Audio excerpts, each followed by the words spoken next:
Hey guys, this is Elliot Reid, osteopath and personal trainer at the Revitalised Health and Fitness Clinic. Recently at the gym from clients and other individuals, I've been asked a lot at how do you train the deeper abdominal muscles, how do you train the upper and lower abdominal muscles. Now the answer to this question lies purely in anatomy, structure and function, i.e. where these muscles are located and how do we use them. So we'll go superficial to deep, i.e. nearest to the skin to deeper down. Okay. First of all, we have rectus abdominis. Now this attaches just underneath the sternum and the rib cage. So sternum is the chest bone, and it goes all the way down to attach into the upper border of the pubic symphysis, which is just that bony area above your groin. So to train this motion, we're doing the typical crunches. Okay. Then we go slightly further in and we've got the external obliques. The external obliques basically lie on the lower rib cage and they attach inwards in something called the linea alba. Linea alba is like a deep skin tissue that you will see in the middle of someone's six-pack. Okay.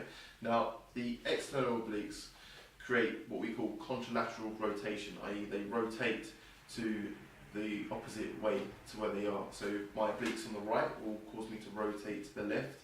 My external obliques on my left will cause me to rotate to the right. Okay. So they're the upper obliques. The external obliques are slightly higher than the deeper internal obliques. The internal obliques lie just above the pelvis here, and you'll be able to palpate them if you just take your thumb a little bit further into the hips and then turn to the same side. Okay, so these called ipsilateral rotation, rotation to the same side. So if I place my hand on my internal oblique here, if I rotate to the right, then I should be able to feel it pop up. If you can't, then that might indicate that someone's finding it hard to activate these muscles and may lead to stabilization issues. Okay. We go even further down and we have the transverse abdominis. Now the fantastic thing about the transverse abdominis is it is a natural corset for the body. Okay, when it contracts, it stabilizes the spine, the rest of the abdomen, the organs, etc. But it has a very complicated structure. It doesn't just attach from rib 7 into the linea alba or anything like that. It has more of a intricate fascial connection to your spinal muscles around the back. It literally engulfs latissimus dorsi and runs down and in to the front, and there's some debate whether transverse abdominis gives you that kind of typical action man six-pack or whether it's the internal obliques that do so. But anyway, to train transverse abdominis, we're looking for anything that requires a very strong control valsalva, such as a deadlift or a squat, requiring spinal support again, deadlift or a squat.